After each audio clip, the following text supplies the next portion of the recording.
who do you represent when you speak?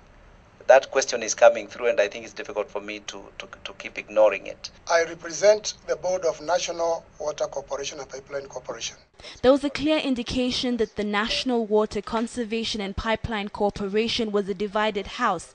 Just as the chairman was in the middle of tabling his report before Parliament's Select Committee on Land and Natural Resources, a board member refuted the report. The tender documents were prepared and issued without a factual report. What the chairman is giving this committee is not a report of the board, because a report of the board should be written and signed.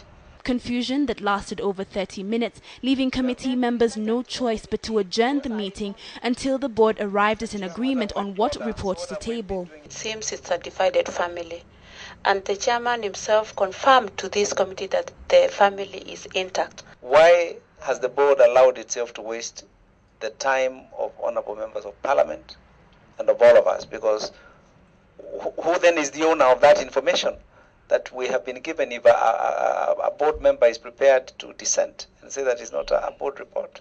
We are disappointed. Earlier, the committee met with Treasury's Finance Secretary, who gave the results of the first phase of an audit conducted on the Ministry of Water last year. The audit suggests that more than 57 million shillings have been misused through the ministry's Kazi Kwa Vijana program.